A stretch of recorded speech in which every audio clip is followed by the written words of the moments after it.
Hey friends, my name's Georgie, the warmest of welcomes to the Just Breathe podcast, where I'll be talking all things breathing to help empower you guys to use the power of your breath to harness your bodies and minds. In today's powerful conversation, I'll be chatting with Dan Van Zandt. Dan is a biomechanics expert who's been researching and teaching the science of flexibility since 1998. He's a multiple-time world karate champion, and his study of flexibility began when he started training in martial arts almost 35 years ago. Dan and I had such a powerful and insightful conversation, and he explained why flexibility is the foundation of all movement, as well as how the meaning of the word often gets misinterpreted and how it goes so much further than just the human body. There's also mental flexibility, playfulness, flexibility in your approach to life.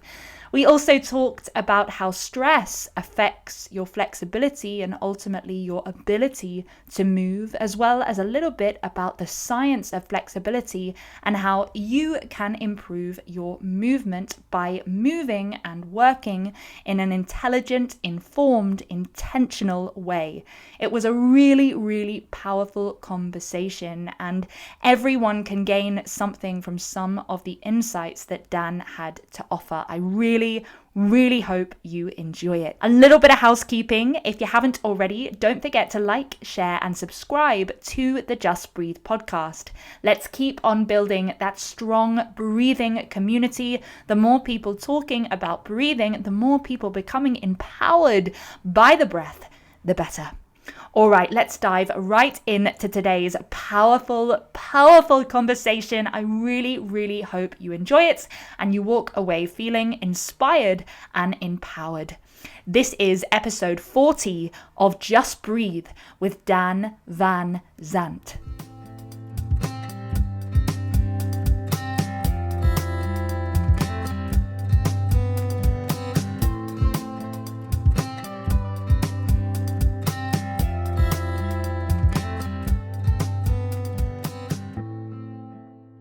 Hey Dan, what's going on? I'm doing really well, thank you. How are you? I'm good, thanks. Thanks so much for coming on the podcast. I really appreciate it. No, it's a pleasure to be here. Thanks for inviting me on. I always enjoy doing these talks. Yeah, of course. I mean, of course, I first saw you doing the Human program, which has been absolutely awesome. And your seminar on flexibility was fascinating. I've got to be honest, when I first saw a seminar that was over 2 hours long, just talking about flexibility, I was like, really? Like, is there that much to talk about? I thought it was just stretching. And even, I'm in the sports performance world and wellness world, and I perceived it that way.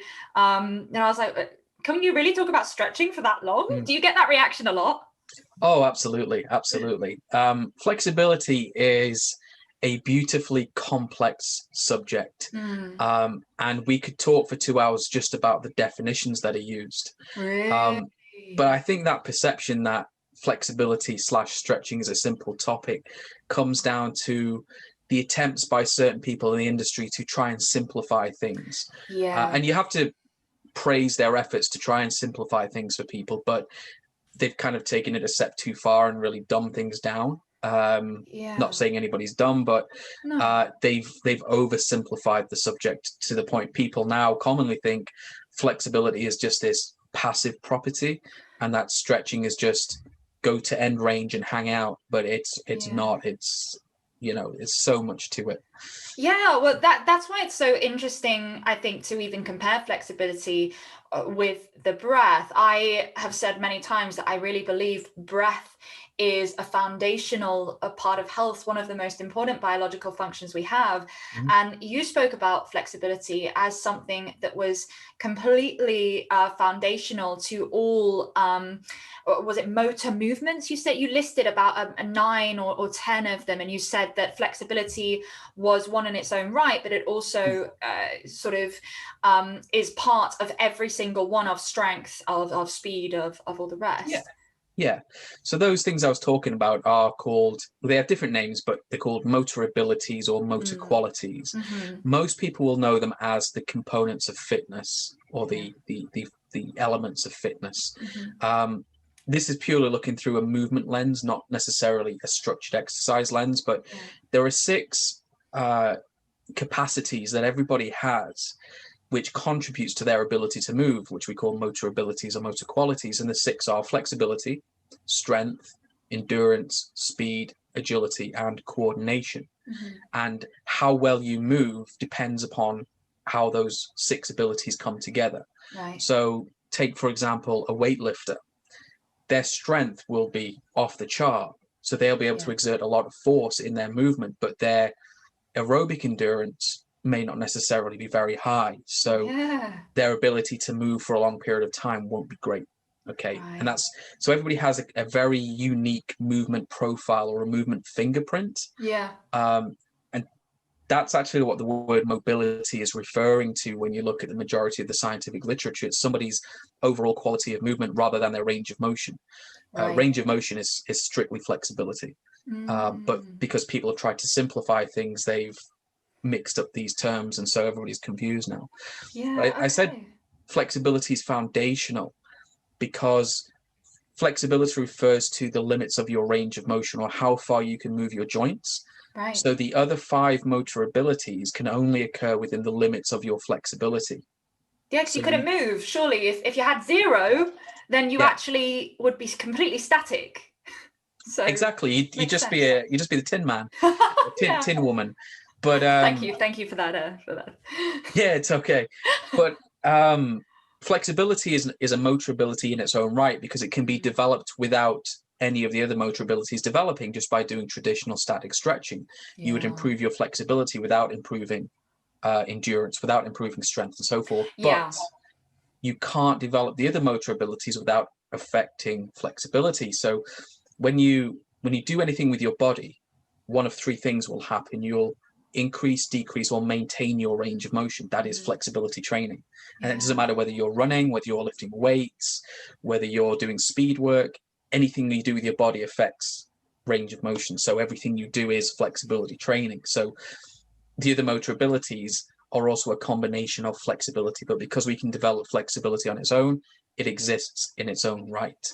But you can't have the other things without flexibility. 100%. You know, that is so interesting. A big sentence I say in almost every breathwork class or workshop I teach is that the lungs are only as malleable as the musculoskeletal system is flexible.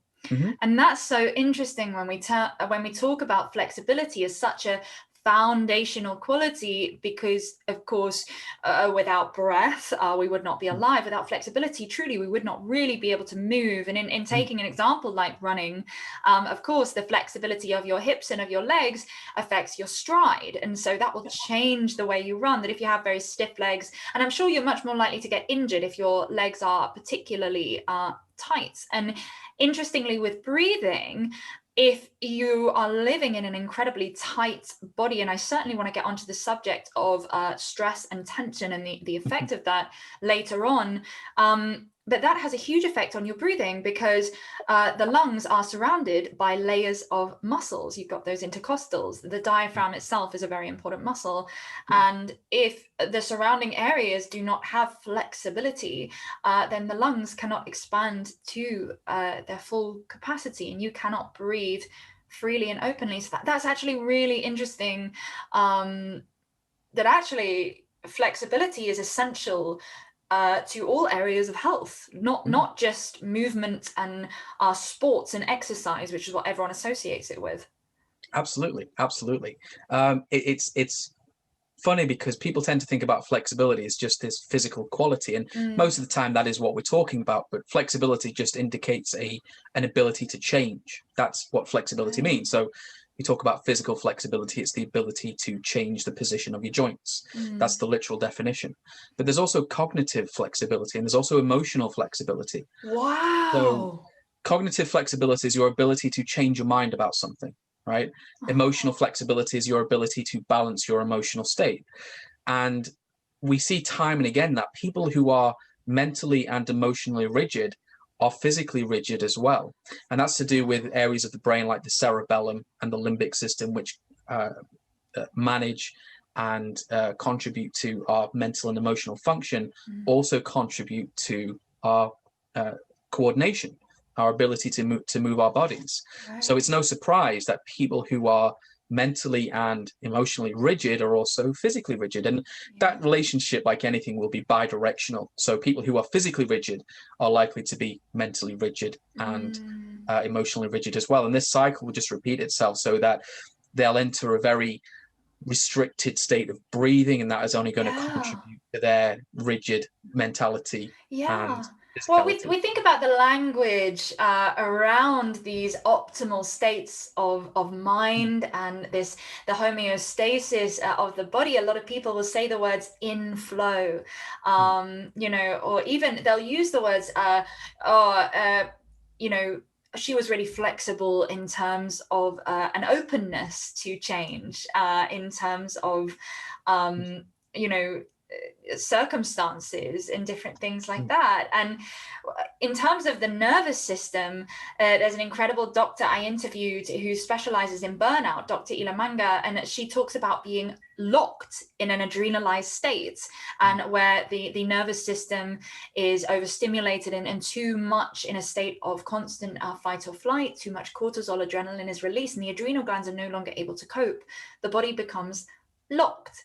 And those words, the language, it's so interrelated, isn't it? That locked, in flow, flexible, all those different things, or you know, curious, playful, whatever. It all comes back to the movement and flexibility of the body. Even if I was living in a more rigid body, I couldn't express myself with the gestures that I can, because I live in a fairly loose body. And so that is absolutely fascinating in terms of the emotional and the mental flexibility as well. And I suppose all of these can be developed, right? Oh, absolutely, absolutely. The human body is exceedingly malleable. The old school of thought up till about the 1960s and 1970s was that, you know, you had a set number of brain cells or neurons, they couldn't change, you were set in your ways. But there's a phenomenal process called neuroplasticity, which simply refers to the ability of the nervous system to change, right? And so there's so much you can do. You can change your the physical nature of the neurons through exercise. You can do it through breathing. You can do it through mindfulness exercises. There's a really interesting study in 2012 where they compared 20 minutes of stretching with 20 minutes of mindfulness-based meditation. They called it, I think it was called emotional freedom technique or something like that. EFT. That is a technique in its own right. Yeah, absolutely. The tapping. So they compared range of motion before and after each of these interventions, and 20 minutes of mindfulness-based intervention was more effective at improving range of motion than 20 minutes of stretching. Really? Yeah. Wow. And that's most likely down to the fact that the people who were doing the stretching were probably in a very stressed state, right? Yes. So when you focus on calming down the nervous system, you're going to release its grip on the muscles. I use the metaphor of an overprotective parent as a guide to the nervous system.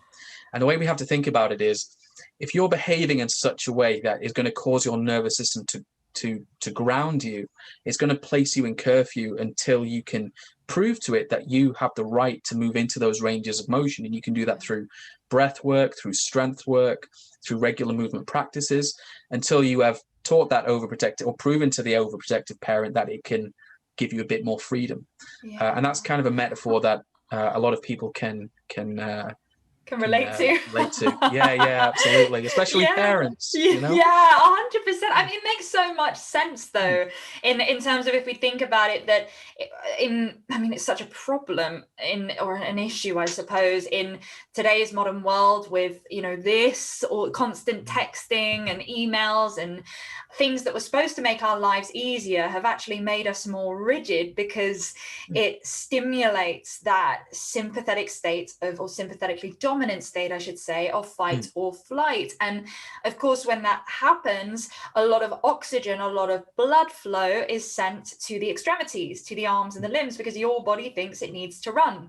But then that blood, that oxygen is sent away from the brain, because you don't need to think right now, you just need to run, because in terms of your sort of ancestral brain, there's a saber-toothed tiger chasing you. So you just need to focus on getting out of the situation. But if you're constantly locked in that, then no wonder people are getting brain fog, are uncoordinated, and are not able to utilize their bodies in an optimal way. I suppose the conversation we're having here is that actually it goes hand in hand, that you can't, with that study you're talking about, which I'd love to read, that is that, you know, if you ignore your body, your mind will be affected. And if you neglect your mind, your body will become rigid. And so what's the solution here? How do we improve the two, I suppose, is the question. The answer is a little bit of everything. You know, you can't neglect emotions, you can't neglect your mental state or your cognitive state, and you can't neglect the body. So it's certainly not a case of somebody could just do mindfulness-based exercises and do the splits, right? Yeah, right. You have to expose the tissues to that stimulus in order to get the response. But at the same time, you make life a heck of a lot easier and make progress much quicker if you combine physical stretching with stretching the mind and your emotional state by doing such things as regular breathing. I don't like to use the word meditation because it has connotations that so many connotations to it. Yeah, so I just use, you know, mindfulness based awareness. I say breath work. Breath work, yeah, absolutely. You know, mindful work can even come down to just writing in a journal. There's a great exercise, and I can't remember the lady who created this, but it's called Morning Pages, and it's where you just get a couple of sheets of A4 with a pen, and you just let your hand free flow, and you just dump what's in your mind onto the page. And you know, speak from personal experience, that's been great for me. And you find you just are more mentally and physically flexible throughout the rest of the day because you're not stressed out, right? So yeah, you could of course achieve a position like the splits through sheer physical effort, but I've seen plenty of people who have been able to do the splits very easily. They've encountered some significant stress in their life, like a death in the family, or they've lost their job, or the pandemic has hit, and their flexibility has gone back to, you know, 6 months before. And they're just saying, no matter what I do, I can't get into that position anymore, which was once easy. And I say to them, when was the last time you just switched off? When was the last time you just took a day off? Took some space. Exactly. Yeah. When was the last time you just went for a walk without your phone? Right? So simple. Yeah. And do you know what? I was actually just going to ask you, do you get annoyed when people kind of cast off stretching as something that you kind of do after exercise and you probably should do, but you can't really be bothered and whatever, when actually it's the most important thing before or after that actually, even me, I'm using that language now. I'm saying before or after the workout, it's an integral part of working and moving your body, in, especially in any sort of way that you're stressing your body, because exercise, of course, is a stressor. But casting it off in that way, that it's just this kind of thing that we should sort of do. It's so much more than that. It's a massive thing. Yeah, absolutely. Yeah. There's this mentality in the industry lately. It's been around for 5 or 6 years, but the last 18 months to 2 years, it's really taken off, where people are just gunning for particularly static passive, because obviously there are different types of stretching. Yes. And that's what people don't realize. So here we're talking about static passive stretching, what most people would think of as just static or relaxed stretching. It's been branded useless, it's been branded harmful, and all these different things, which just aren't true when you look at the science and the evidence for it.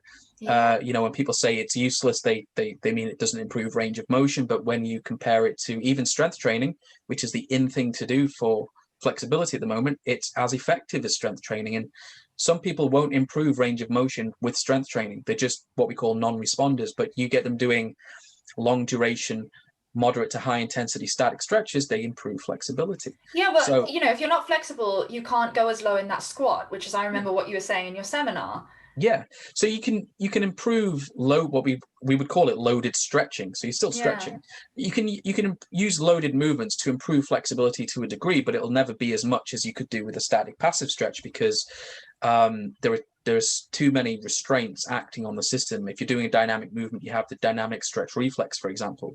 When you do a static hold, that dynamic stretch reflex isn't there. It's one less barrier to deal with, and the tissues have more time to respond to the stretch when you hold a position for 30 seconds, 60 seconds, 2 minutes plus, etc. So people can make rapid progress if they do stretching the right way. But it's funny because there's this false dichotomy, it has to be either or, but when you combine stretching with strength training, progress is very rapid. And I don't know why people say, oh, you should only do stretching or should only do strength training. Do both. You're going to get the best of both worlds. People say it's harmful. That's based on studies where they were getting people stretching for 5, 10, 15 minutes, and then immediately afterwards doing maximal effort exercises. Well, static stretching has an inhibitory effect. It's a very mild inhibitory effect, but it does inhibit the nervous system. So you're not going to have as much force there. But for some people, that's going to be a useful trade-off, because if they have to do static stretching to get into a particular position in the gym to get the most out of that movement or that exercise, then stretching beforehand, you are going to trade off some performance for that range of motion. But, the research shows if we follow static stretching with dynamic stretching, the effect on performance is negligible. There is no effect on performance. So is it because it's just too simple? I know that's why a lot of breath work gets rejected at first. I couldn't tell you the amount of times I've heard, I've been breathing my whole life. And I've said to people, but are you aware of how you can regulate your body just by shifting the way you breathe? And you say, well, how? And you're like, well, have you ever considered slightly reducing your breathing? They're like, no, sure, that's not going to do anything. Simple things like humming, for example, can up nitric oxide, this incredible, again, an expander, expanding your blood vessels. Just by humming, by 7 times it can expand your blood, it can create expansion. You can utilize that nasal nitric oxide, but it's just humming. And so people are like, the same as, I'm sure people go, but it's just stretching. Right. How can touching my toes just improve all this cool stuff? And it's like, no, you're all making it too complicated. Stop complicating things. It's simple. It's have an intention and then take those small simple steps to get there. And it's almost, I feel actually that is a condition of the modern world, that we have overcomplicated things to a degree, when now simple, authentic, original practices are somewhat rejected until proven otherwise. And so with most people now, and I wonder if you've had this experience as well, I actually cut the talk as much as I can, and I'll go, well, let me just show you and let's see how you feel. Absolutely. My approach is I ask questions about their experience. So somebody says to me, oh, I stretched, it didn't work for me. Okay, when did you stretch? For me. And that's the thing. Okay, it didn't work for you. Okay, did you consider you were doing it wrong? And they're like, what do you mean doing it wrong? Like, well, and do people do perceive it as a simple thing? You move to end range and you just hang out there.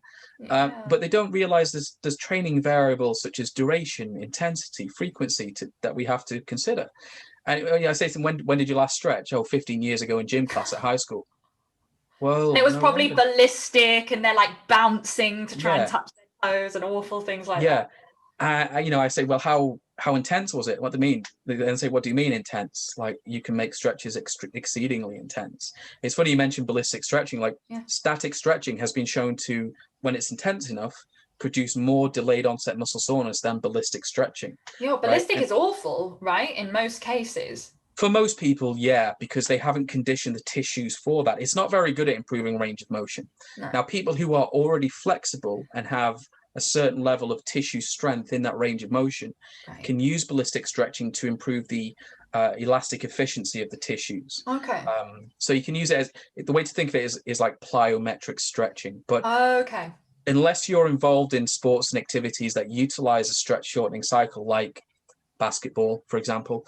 I wouldn't bother. There's other ways to improve flexibility.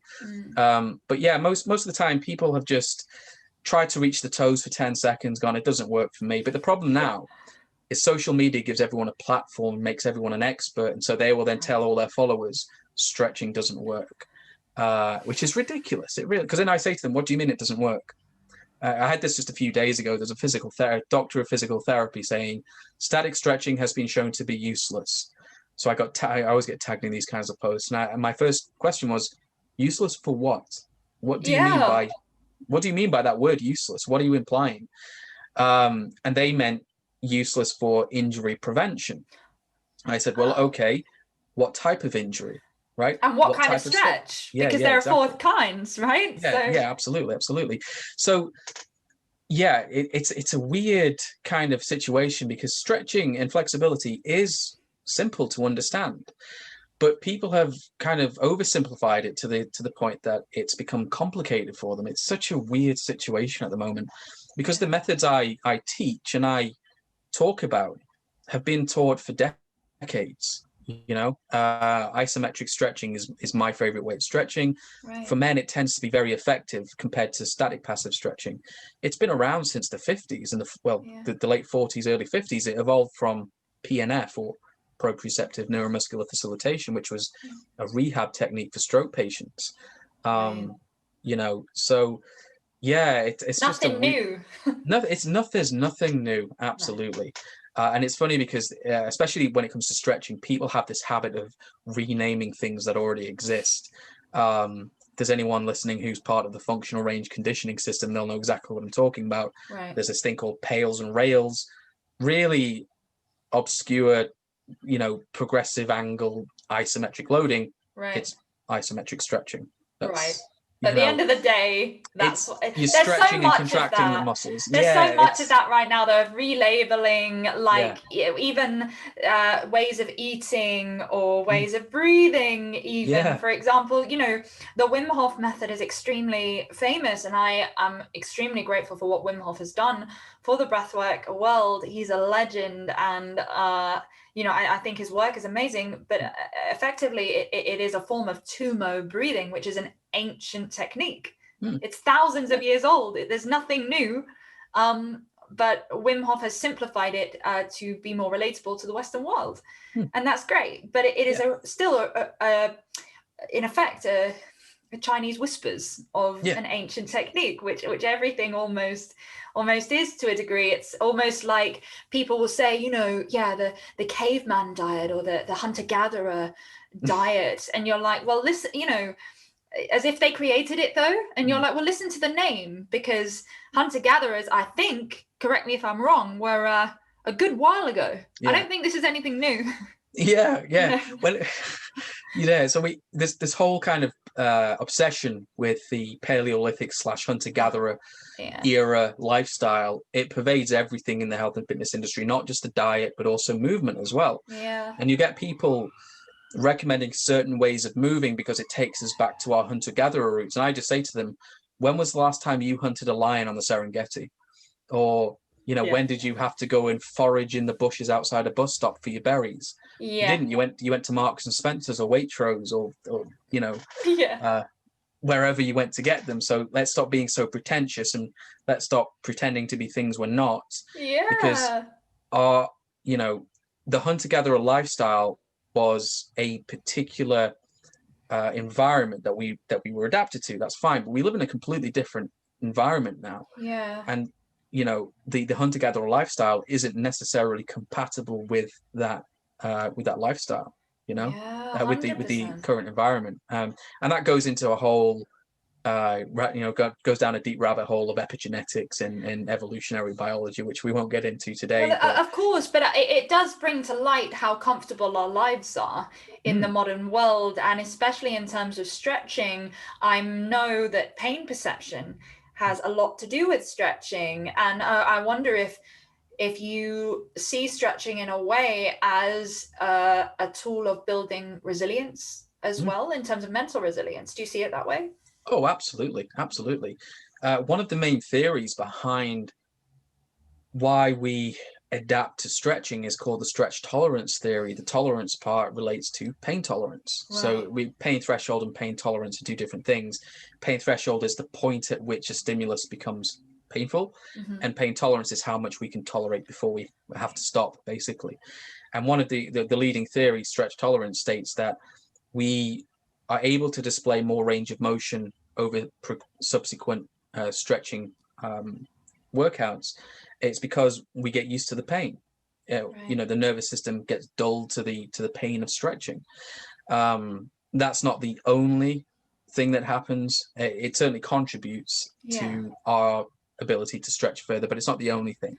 But absolutely. We instruct the body that we're safe, right? Because when we feel pain, our body, in a sense, perceives a threat on a conscious or subconscious level, whether we realize it or not. And then if we repeat that, then I'm sure the body and the nervous system especially realizes, oh no, it's actually safe. I can relax into this, even though this sensation is coming. You've sort of logged that neural pathway in, sort of like a computer. You've wired it in that it's like, no, this is safe. I will survive this. It's all right.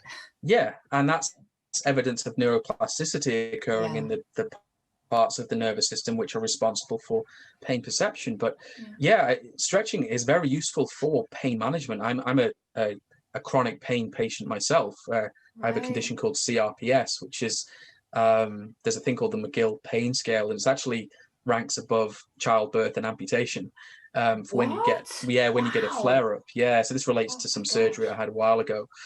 And one of the things that's really worked for me, more so than even medication, is stretching. And one of the ways that works is through something called noxious inhibitory control, or descending noxious inhibitory control. Simply, it means pain inhibits pain. So if I was having a flare up in, say, my left calf muscle, so it's just this, like, it starts as this buildup of like a burning sensation, going into quite an intense stretch, the pain or the discomfort from stretching would override the pain signals of the essentially the cramp that was starting to build. This is one of the reasons why people stretching when they have a cramp can override the sensations of cramp, because it's a new painful stimulus. Right, it's all neurofeedback, I suppose. Yeah, absolutely. So I mean, there's certainly mechanical reasons why stretching helps alleviate pain, but like I say, pain inhibiting pain is one of the reasons that happens. But it can certainly help get us or improve our ability to manage our experience of pain. I mean, pain is so multifactorial, there's so much goes into it, but stretching plays a small part for sure. And it certainly helps me anyway. Yeah, absolutely. I mean, I'm interested in terms of the difference between men and women, and especially with women in terms of the female menstrual cycle. Something I'm very interested in terms of at the end of the luteal phase and when we're menstruating, that our pain perception increases. We're a lot less tolerant to pain. And I know for me, I've been working a lot in the last few months at moving in a cyclical way. So moving more intensely at the beginning of my cycle, being a little more restorative and mindfully restorative towards the end of my cycle and before a new cycle and menstruation and stuff. Because of that pain perception, and just working with my body rather than against it. And that's, I suppose, really fundamental in what we know as stretching. And if we were saying the goal is to be more flexible for more range of motion, I'd love for you to talk a little bit about, if you don't mind, that difference between men and women, because it isn't the same approach, is it? No, it's not. And it primarily comes down to structural and physiological reasons. Structurally, and I'm talking biological male and female here. Yeah. So biologically female bodies are structured different to biological male bodies. So primarily in the hips and pelvis, that is the most stark example. Right. Female hips are evolved in such a way as to facilitate large amplitudes of motion at the hips. Shallower hip sockets, for example, is one of them. Male hip sockets tend to be much deeper, which limits the range of motion. This is why females tend to have an easier time getting into the splits. Yeah. There's also physiologically tissue differences. So males tend to have greater cross-sectional area, which is essentially the thickness of the tissue, but also greater collagen content in the connective tissue. Yeah. And collagen is a very strong, very stiff protein that serves a very useful purpose. For males, it tends to result in greater tissue stiffness. So this is another reason why females can, they have much greater tissue compliance and therefore tissue extensibility. So their tissues are stretchier naturally. So static passive stretching tends to be favored by females because, number one, it's easier, but number two, their tissues are more compliant, so they get a result faster with less effort. With males, they tend to have to hold the stretches at quite a high intensity for several minutes. And because that's an uncomfortable experience, we try to avoid the things that causes discomfort, so we tend not to stick with it. But males tend to be more responsive to active methods, so things like isometric stretching, and this will come down to the fact that males can produce more force, or they can create stronger contractions than females. I'm just talking purely relative. Yeah, of course. Obviously, there will be females who can produce who are stronger than males, right? And because they can produce naturally greater contractions or stronger contractions, the depression in the stretch reflex, or the sensitivity to the stretch after the contraction, is greater. So that means they can then stretch further. So isometric stretching tends to be more effective for males. It's why I prefer it, because the way I was, my kind of heritage is a lot of tissue stiffness. My family is, I have bodybuilders in the family, short, stocky. So I adapt to weight training very, very easily. The downside to that is high levels of tissue stiffness, and also the surgeries I've had means a lot of scar tissue. So my static passive stretches have to be very intense and quite long. That's why I don't like doing them. But isometrics I respond very quickly to, because I can produce more force in those contractions. I can then stretch further after the contraction is released. Gotcha. And we've said that an example of a static passive stretch is the splits, or I'm sure sitting in sort of a forward fold, sort of touching your toes, holding. What's an example of an isometric stretch, just so people sort of have it in real so time? An isometric stretch is simply contracting the muscles that are being stretched. You can also contract the opposing muscles as well. But say, for example, you're doing a forward fold and you felt the limit of extensibility, or you've kind of hit your limit of range of motion in that set, you then contract the muscles being stretched. So the hamstrings, for example, hold it for 5 to 10 seconds, relax, and you will see an immediate increase in range of motion. This is where this is PNF. Or PNF stretching. So like bending your knees, contracting your hamstrings, then straightening. That's an isometric stretch rather than just holding. So you could even combine the two, I suppose. If you did a bend and stretch and then hold, you're going from an isometric to a static passive. And there are specific names used in the literature, but that one you just mentioned, hold relax, is exactly that. You stretch, you hold a contraction, and then you relax and just hold the position. Then you have contract relax, which sounds exactly the same, but that is subsequent contractions in a set. So you stretch, contract, relax, increase the stretch. Contract, relax, increase the stretch. That's as complicated as it gets. I just call it isometric stretching because it's easy to understand. It's an isometric contraction is one in which you contract muscles that are not lengthening or shortening. Right? So and it's extremely effective. And even though females tend to be less responsive than males, it's still an exceedingly useful method of stretching for everyone, especially for females who find they have hypermobile type symptoms. Because there's several things that cause hypermobility. But one of the reasons why is because of very, very lax connective tissue. So there's less of a passive restraint, which stops the muscles being stretched too far.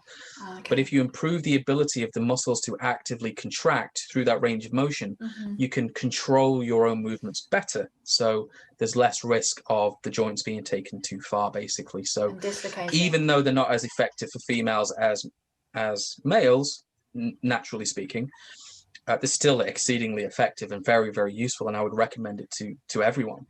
Okay. And the great thing about isometric stretching is it dispels the myth of people who say they are not naturally flexible, because the effectiveness of isometric stretching primarily depends on your ability to get stronger, because isometric stretching also builds strength. And if you can get stronger, you can get flexible. Right. So there's no such thing as being, nobody is naturally inflexible. They're just currently not very flexible, and they haven't done the work required to get flexible. Absolutely. Does that have an effect on aging? Obviously, as we get older, our muscles will naturally become a little more rigid, but how important, I know you mentioned, I remember in the seminar, how important strength training is for females in terms of aging, but in terms of sort of the collective, training that flexibility at a sort of constant and regular pace, and not just turning around when it's too late and going, I should probably stretch now. How integral actually is that to overall health in terms of aging? Oh, extremely integral. Everybody above everybody should be focusing on strength training anyway. And especially 40 plus, it should be, at the forefront of everybody's health and fitness regime, because, like you say, our muscles become more rigid as we get older, and that's due to an increase in connective tissue. Or connective tissue stiffness. So the quality of the tissue changes, less in favor of elastin and more in favor of collagen. Like I said, collagen is very thick, stiff, but also we get more collagen, but also the collagen itself becomes stiffer. And so using things like isometrics and improving strength helps to maintain the length of the connective tissue, but also it contributes to things like bone density, neuromuscular efficiency, because as we get older, everything is affected in this process we call senescence, which is the physical effect of aging, right? So we lose motor units, we get brain shrinkage, we get fatty deposits on the nervous system, and so doing things like isometrics keeps the nervous system in a good quality. It's like fine-tuning an engine, right? It's keeping it in good working order. So I always say, think like combining strength training with stretching, which you can do with loaded stretching, you can do with isometrics, is almost like it's servicing your vehicle, like we do with your car. It's keeping your body in good working order. And it helps things like proprioception, which reduces the risk of falls as we age. There's so many benefits to it that there's really no negatives, apart from maybe people who have very, very high blood pressure. They would need to consult their doctor, because isometrics can increase blood pressure. But static stretching reduces blood pressure more so than going for a walk, which is something a lot of people don't realize. So there really is a stretch for everyone. Yeah, absolutely. And again, people say to me, what type should I do? And I say, do all of them, right?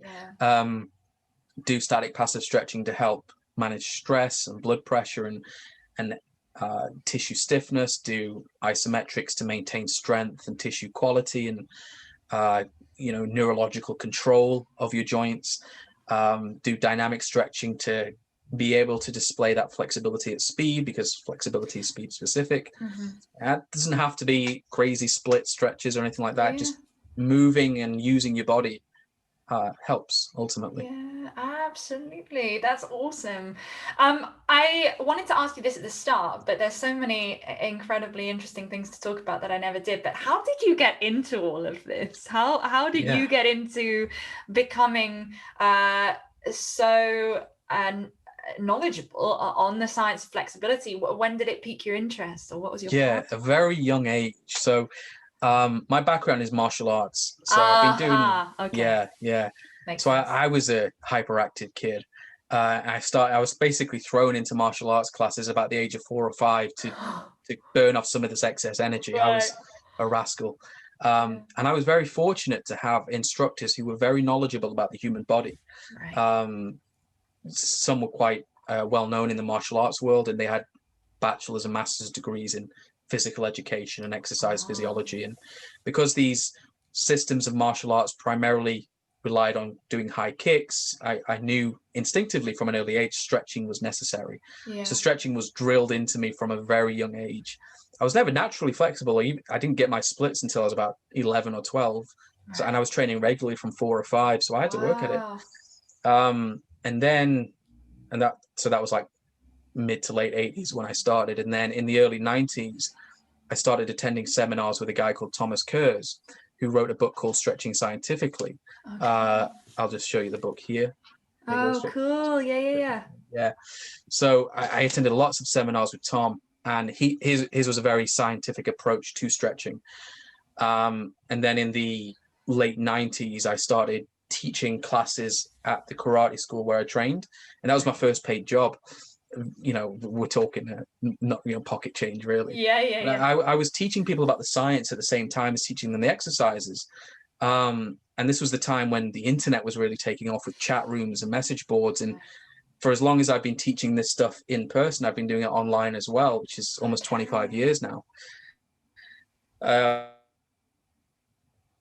I went to university, got degrees in kinesiology and biomechanics, and it's really just been my bread and butter since I was old enough to have legally old enough to have a job. I had a very brief stint in the army for just a couple of years, Okay. 20 years ago now. That's how I got injured and have chronic pain now. But Right. it's been what I've done for most of my life, really. So I've been reading and studying about flexibility since I could walk, right? Yeah. But the science side of it, I've been doing it going on quarter of a century now, and there's Yeah. always Wow. new discoveries being made, and there's so much we don't know about the human body that Yeah. we'll still be studying this stuff long after I'm gone. Yeah, I mean, I found the same thing with breathing. I mean, I've only been in the breathwork world just under 2 years now, but it's the more questions you ask, the more curious you are, the more you Mm. find out, and the more you realize you could spend your entire life studying one nostril, and you'd probably only have found out about 30% of the information that's out there, because there's Right. just so much to learn about the human body. It's so intricate. There's so much history. There's so much being uncovered that we don't know or haven't heard about before, and it's really fascinating. And the fact that flexibility is so foundational, I think it's something that needs to be voiced Mm. a lot more, because it's moving in a more intelligent and intentional Mm. way, and almost moving. I talk in breathwork a lot about awareness, and body awareness is so important in that a lot of people I think do just throw spaghetti at the wall when they're approaching their own body. They sort of go, I'll try this, even when they come to food and supplements and all those different things. And I very much enjoy the word biohacking, because Mm. it's being specific to your biology in terms of as well taking autonomy over your own health. What stretch will you prescribe yourself for your own biological needs? Because surely everyone's needs are slightly different. Yeah, absolutely. Yeah. And like I say, picking or biohacking your stretching is very easy. Think Yeah. about what you want to do, look at the end positions in those movements, and then try and replicate those positions and spend time there, Yeah. and hold weights in those positions, tense the muscles in those positions. It doesn't get more complicated than that. No. Right? Just build experience in those positions, and that's how you get flexible. Absolutely. But it's great because we're entering a new golden age of flexibility training. So Yeah. I tend to avoid using the word stretching too much, because people tend to think static stretching. So stretching is still a valid term, but when talking about the approach on the macro scale, I just say flexibility training, and stretching is one aspect of that. But we had kind of like this, the first golden age was like the 1950s to the 1980s. And then kind of late 1990s to about 5 years ago, static stretching was seen as this thing which is harmful and useless, doesn't change tissue structure, but the evidence is now coming to light that actually people in the 40s, 50s, 60s and 70s were spot on with what they were saying. But we've got some amazing trainers and coaches who are using their platforms to spread the message of flexibility training. People like Lucas Aaron, who's on Instagram as Range of Strength. There's Jeffrey Wolf, who is The Flexible, and many more that I can't even name. But do you know Alex Nino? That's someone that I he's follow. On my course. Okay. So I follow his stuff. He does some fantastic, especially in terms of a big goal of mine has been to do a handstand, and there's been a lot of work there in training flexibility of my shoulders in order to gain the strength of my shoulders. And I mean, that's very relevant because people will say to me, but you're so flexible. And I'm like, well, yeah, in my legs. But my shoulders, actually, I can't get my pelvis over my shoulders because I can't open the back enough. And so I can't do that move until I train that specific part of my body. And it's that awareness and that intention. But that just shows that social media can be a force for great things, because if Instagram didn't exist, I wouldn't be able to do Alex Nino's videos and follow his stuff. So, Alex is a great guy, and this does speak to the power and utility of social media for good. But it's like anything, we tend to accentuate the negative aspects of something. And there is a lot of garbage on social media. So much. Let's be honest, especially when it comes to stretching. But you touched on a great point, which is we tend to think of people as flexible people, but flexibility is exceedingly specific. So I can do the splits, but my shoulders are quite tight. Right. So I, as a martial artist, I needed to do the splits, and I could do front splits very easily, but I could never put my hands on the floor in a forward fold because I never trained it. I never trained that position. Right. And so my nervous system could tell, a lot of people say, oh, your body can't tell the difference. Look, you have eyes, you have ears, you have proprioceptors. Your brain knows the difference between one position and another. And so like, I can't do back bridges because I don't like them. I don't train them. I have no need for them. It's not specific to what I'm doing. I don't have any back issues. So I just don't see the need for it. So I don't train that position. No surprise, I'm not flexible in that position. Right. So flexibility is very specific to the joints, the joint action, and the speed of movement. So you can have different levels of flexibility, not only in your left and right hip, but also in left hip flexion compared to right hip flexion. It's, and left hip extension to right hip extension. You can have a left hip which is extremely flexible in extension, and a right hip which is less flexible in extension but more flexible in flexion. It's right. And also at the speed of motion as well. This is why we get people who can do the splits but can't do high kicks, because high kicks are a display of dynamic flexibility. Unless you do dynamic stretches, you can't display your static flexibility at speed. Right. So or mobility exercises, as people like to call them. Be specific, and that makes life very simple. Is that what you're saying? That's exactly it. It's exactly it. Yeah, specific adaptations to impose demands, or the SAID principle. So this is why I go back to what I said before about figuring out stretching for your body and your needs is very easy. Think about what you want to do. Look at the end positions of those, because movement is just a transition from one position to the next. Right. So look at the positions you need to be able to display. Spend time in that end position. Right. Most people can't assume those positions, so you have to work to go as far as you can. Spend time there. Contract the muscles in there. Move into and out of that position with load. Doesn't get more complex than that. No, and I guess being patient is probably the hardest task for most people, is actually go on the journey. Don't expect to wake up and go, I want to do the splits, and then by that afternoon you've done it. It's like, no, go on the journey and go through the process. It's part of it. Yeah, and we get that with this kind of now mentality.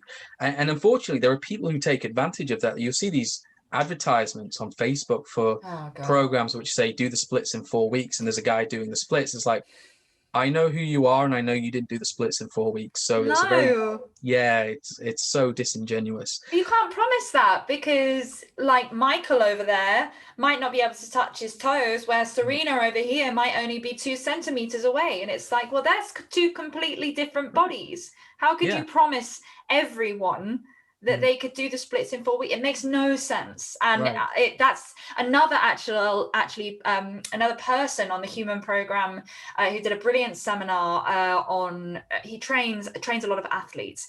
He was basically saying, if anyone tells you they have the answer, be wary, because it should always be a set of questions, and Right. continuously just answering those questions, and then another question arises, and then another question, and another question. It's that journey, and there's not really an end point. Yeah. And they actually said it's the reverse of what most people think. The best coaches in the world will be the coaches that are simply curious and playful, not I have the answer, I know what it is, because no one does. Right. Yeah, I have a saying, which is that coaches are professional guessers, right? So you tell us what you, as a coach, if say I took you on as a client, you tell me what you want to do, I would assess your current capacities, and I give you a starting point, which is a best guess based upon that information. It's a guesstimate. Yeah. You then do the work, come back to me with feedback, and then we do a best guess of what's the next right thing to do. And it's funny because there's such a cliche answer in the health and fitness industry, but it's the right answer, which is it depends, right? You know, people say to me, what's the right stretch to do? And my answer was, it depends. What do you want to do? Right? It's so that's absolutely spot on. And on the back of that, I think another good mentality to have is question everything and everyone. You know, people who work with me, I say to them right from the start, question everything, including me, because I'm only human. And every piece of information I give you, even the science, is my interpretation of that information. And I try to work on my biases as much as possible, but you are still seeing that information through my eyes. And then it goes through your biases, and, you know, so it helps everyone work together better, right? Because as a personal trainer, I have a lot of people coming to me thinking that I can give them a solution to something that is biological, something that I have no control over. That and I'm sure you found it as well, that people get really angry if what they imagined their experience would be, or the results they thought they would get, don't happen.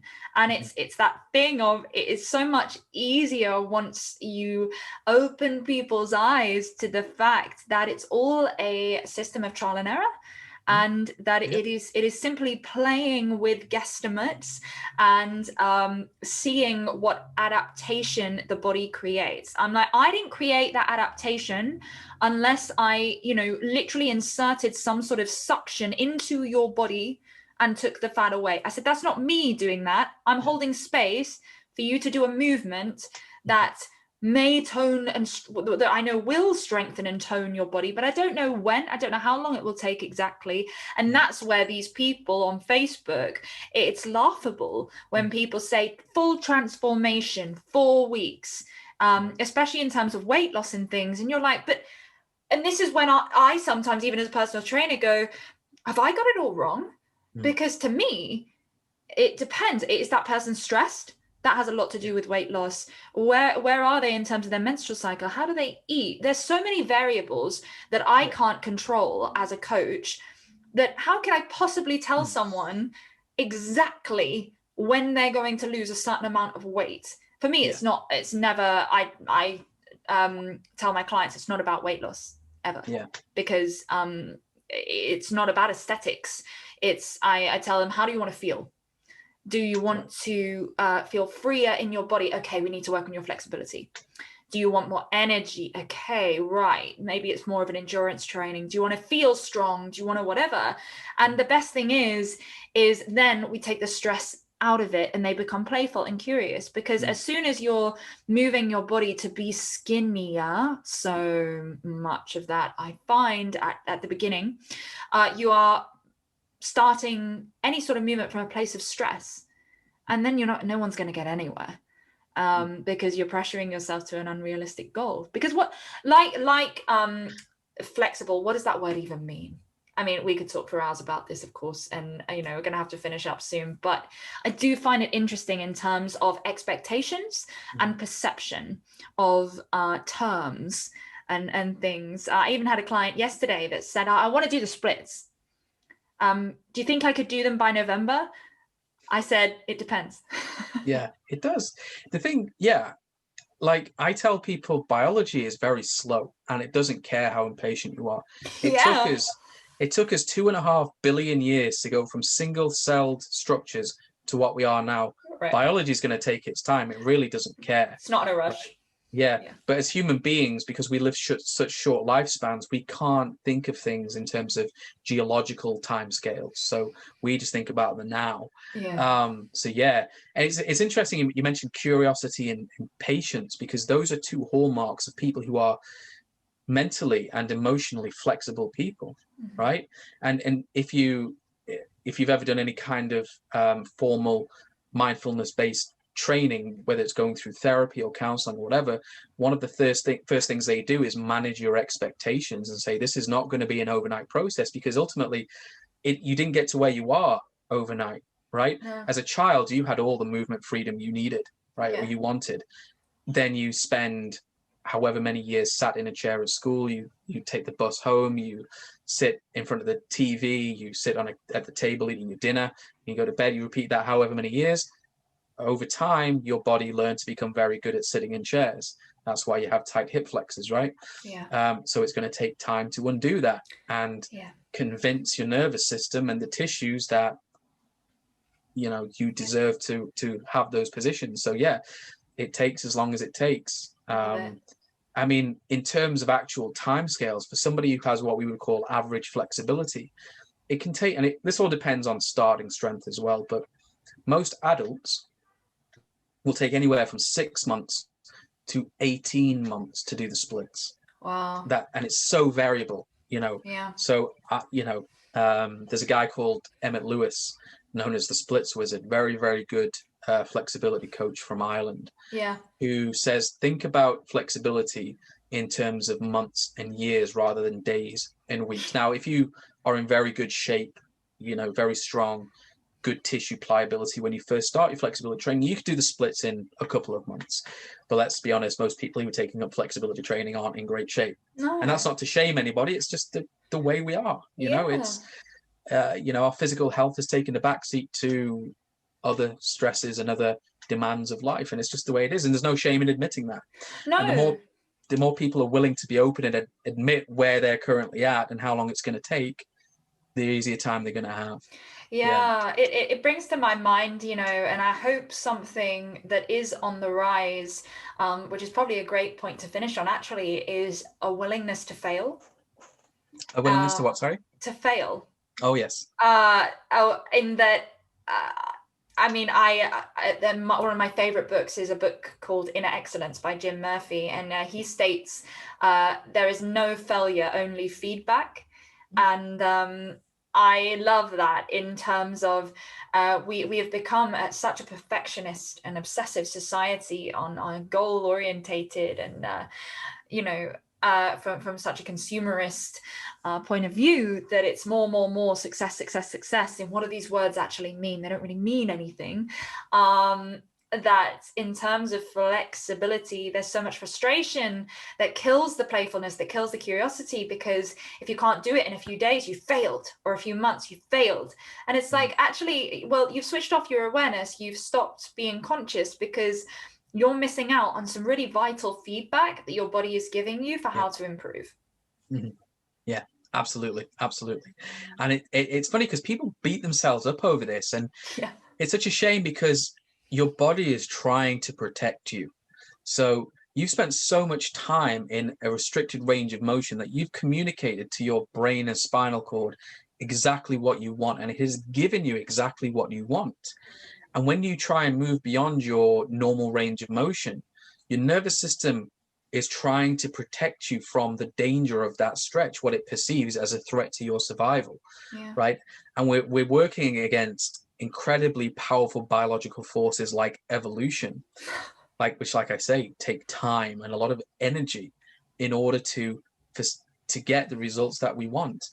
And unless you're willing to put in time and be patient and repeat the same boring stuff again and again and again, and respect your nervous system and your tissues, don't try and become flexible. It's not going to work. Just go and do something else. Yeah. Right. So, people who would want to work with me, I say to them, unless you're willing to invest 6 months working towards this goal, which most of the time is splits and high kicks, I won't take you on. And that's not to try and squeeze more money out of them, because my philosophy is a good coach tries to make themselves redundant. Yeah. Right. Yeah. I want to educate. I don't want you to need me forever. Right. Yeah. Exactly. So I try to educate the person as I coach them, to the point that once they've reached or they are close to their goal, I can send them off on their way, and maybe they go off and become a coach themselves. Yeah. But I say to them, unless you're willing to stay with me for 6 months, then I won't be guiding you on this journey. Right. Yeah. And yeah, so I don't know why people assume flexibility is a fast process, because if stretching has taught us anything, and most people have tried to stretch at some point, is you're not going to try and reach your toes and do the splits the next day. It's a long, but it's not necessarily hard. It's uncomfortable, but it's a very long, boring slog. And I think that's why people don't like stretching, is because they find it difficult and they find it boring. So they try to justify or make excuses as to why they don't want to do it. And they say, it doesn't work because it didn't work for me. Well, it didn't work for you because you didn't put in the effort. I love that. Be patient, be curious, keep asking questions. Amazing. Yeah, absolutely. Always ask why. So you hold a stretch and you didn't get flexible. Why? Right? Why? Ask why and try and change something. Yeah. I think it was Einstein who said the definition of insanity is trying the same thing and expecting a different result. Right? I always say, if you haven't gotten a different result within 3 to 6 workouts, which is about 2 weeks for most people, change something. Try something else. Up the intensity, try a different position. So be curious, be patient, and have fun. And people are so uptight these days. It's like, just calm down, put some whale song on if you need to, light an incense candle, and just calm your nervous system down. It's simple as that. Oh, what a great note to finish on. Dat, it's been a pleasure. Thank you so much for coming on. And I've certainly learned a lot in this conversation. And I hope that this podcast will act as even just an inch of a vehicle to educating people more about this stuff, because it's so important. Yeah, I appreciate your time and energy, Georgie. Thanks for having me on. Thank you.